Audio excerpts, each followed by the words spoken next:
Pots, Pans, and Pioneers. Today we're going to be making my grandmother's famous oatmeal raisin cookies. So what I've got in this bowl is I've got 1/4 cup of cream cheese and about 1/2 cup of salted or unsalted butter. It's basically a stick of butter. So I'm using salted, and I'm not going to add any extra salt into the cookies. So what we're going to do is whip the cream cheese and the butter together. And just on your first speed. Get that all nice and creamy.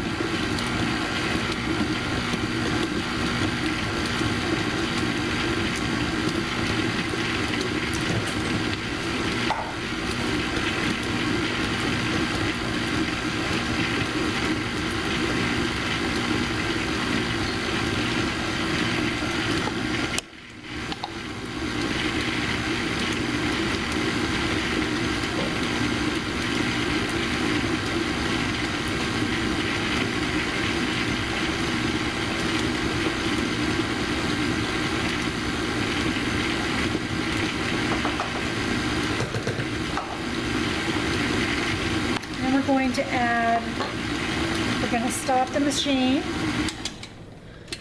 and lift it up. It's just easier this way. We're going to add in 3/4 of a cup of brown sugar, and that's organic brown sugar that I make. And if you want to know how I make my own brown sugar, there's a video in my video library.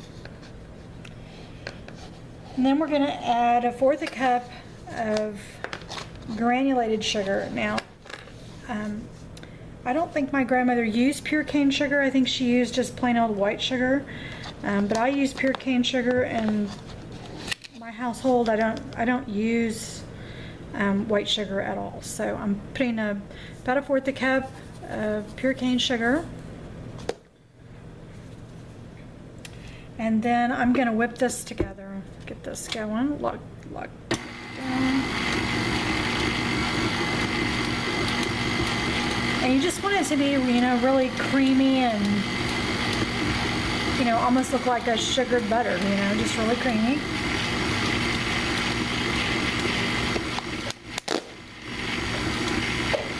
Cooking up our oatmeal. And I'm using a quick 1-minute oats.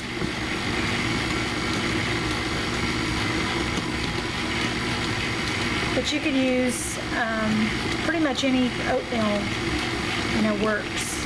I've used plain, regular party oats. I've even used granola for this recipe, and it turns out really well. Okay, I think we're there. So at this stage, I add in my vanilla, and just a teaspoon. Of vanilla. This is just organic vanilla. And then I shake in some cinnamon. And we like our oatmeal cookies with lots of cinnamon, so I'd say about a tablespoon of cinnamon. And then we're going to add a teaspoon of baking soda.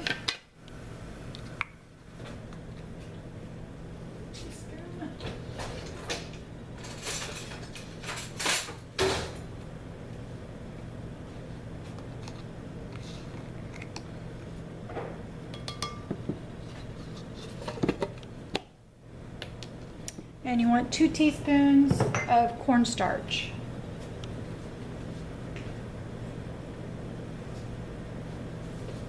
And the combination of the cream cheese and the cornstarch really makes these cookies moist all the time. So they're not going to be a crispy oatmeal cookie. These are going to be moist, like they've just come out of the oven. Now remember, I'm not putting salt because I have salt in my butter, so I'm not going to add any salt. But if you were using unsalted butter, you'd want to add at least 1/4 of a teaspoon of salt or 1/2 teaspoon of salt. depending on your taste. So then we're going to mix this together, what I've got going. Oops.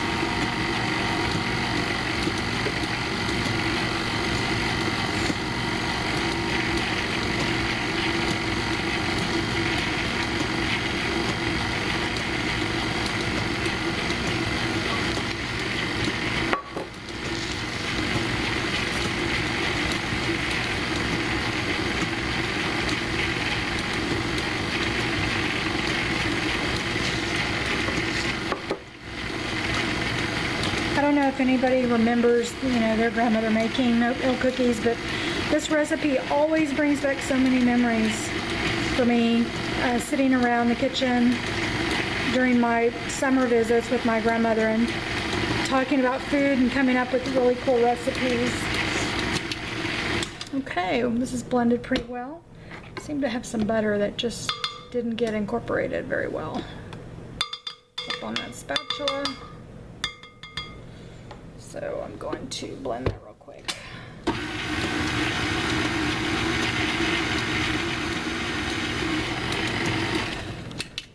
Okay.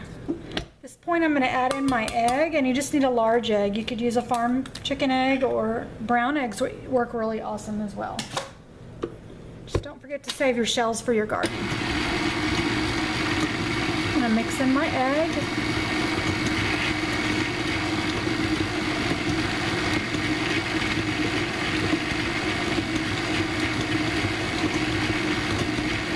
You could add walnuts, pecans. During Christmas time, my grandmother would add pralines. So if you can get pralines, or you make your own pralines during Christmas time, pralines are just wonderful for oatmeal cookies.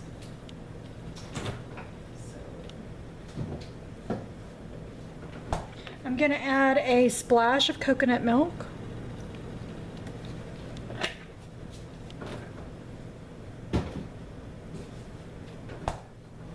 And now we're going to start with our dry ingredients. So I'm going to be adding 2 1/4 cup or 2 1/4 of organic all-purpose flour.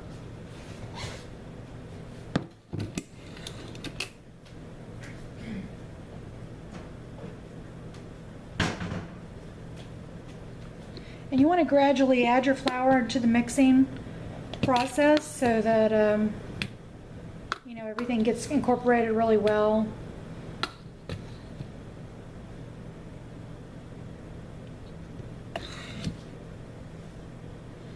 So this is going to be 1 1/4 that I'm going to add at first. And I'm going to add a little bit of my oats in with the flour, just so my ratios are really good.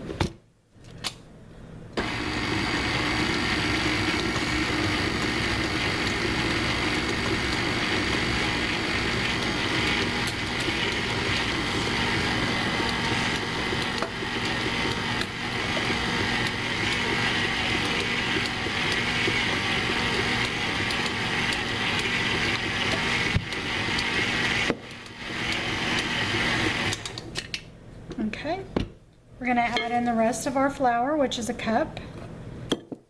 And this is 1 cup of oats, and I did half, and I'm doing the other half at this point.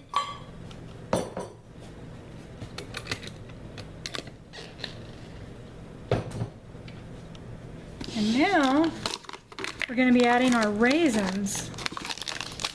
Now, I haven't tried to make homemade raisins yet, but some people do like them. These are organic raisins, and I'm going to be adding, I'm just going to do it by hand. You could add a cup. If you really like raisins, you could even probably do 1.5 cups. I'm just going to gauge it. Just like chocolate chips, I just eyeball it. I really don't. I don't get picky with it.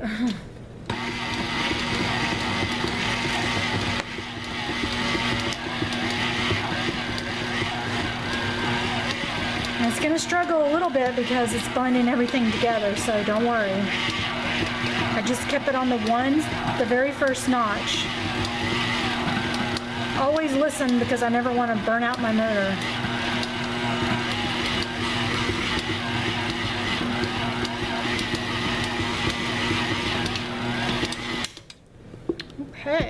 at that. Yum, yum.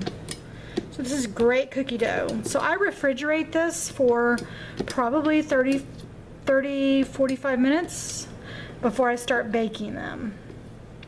So I'm going to put these out in the refrigerator, in our outside refrigerator out in our garage. And I'm going to let them cool down and then come back and we'll make a batch. And when we come back,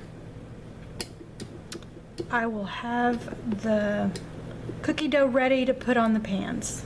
So we'll be back. Okay, we're going to get the cookie dough onto the pan. I'm not going to spray this because this is a non-stick liner that a foil liner I have on here. So what we're going to do is I'm just going to take a teaspoon, and these will not, you know, spread out. They shouldn't spread out on you. So I'm just going to, you don't need to roll them in a ball, but I just make them into a nice round piece best I can. Now this recipe will make approximately 2.5 dozen cookies, depending on the size. If you want giant cookies, I wouldn't go larger than the bottom of a half a cup measuring, just because you're going to take the time and it's going to take a lot longer to cook. But if you wanted these for ice cream sandwiches, you could absolutely make them bigger. I've done that. I've made the little mini ice cream sandwiches with oatmeal cookies, chocolate chip cookies, peanut butter cookies. I've done that before, and you just take 2 cookies, and I have homemade soft serve ice cream I make, and I just put them in the middle. I wrap them in saran wrap and pop them in the freezer, and they're great little bite-sized treats. So you don't need a whole bowl of ice cream, you know, you're just getting a little bit of sugar sweetness that you're craving. You don't sit down and eat a whole bunch of them. My husband finds them addicting though, so I wouldn't swear he wouldn't do that. He'd probably need 3 or 4 to my 1. So I always have to have something sweet after I eat dinner, whether it's fruit or something sweet. That's the way I grew up. And I know other people aren't dessert people, but I always had something sweet after dinner. And so I've sort of gotten my husband in the habit of doing that as well. Okay, I've got a lime cookie tray here. I'm going to pop these in a 350-degree oven for 11 to 12 minutes. I would watch it because I'm using a convection oven, and start checking it at 10 minutes. And just see they should be slightly brown on the top. So we'll be back when a fresh batch comes out of the oven. Okay guys, we're back and the cookies are out of the oven. And as you can see, what I tried to explain to everybody was that, you know, they're not going to spread out, they're not going to get really flat on you. These are going to be a really hearty, oatmeal cookie. And they're chock full of raisins. So, and they smell so yummy. It's oatmeal and cinnamon, and you can just smell those fresh raisins.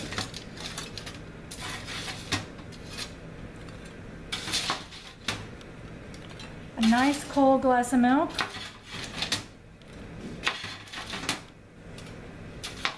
And an Oatmeal-Raisin cookie.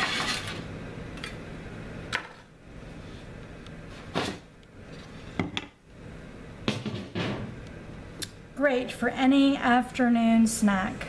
So I hope you enjoyed this video and this recipe. You can find this recipe on potspansandpioneers.com. You can print the recipe directly from the website without giving your email address.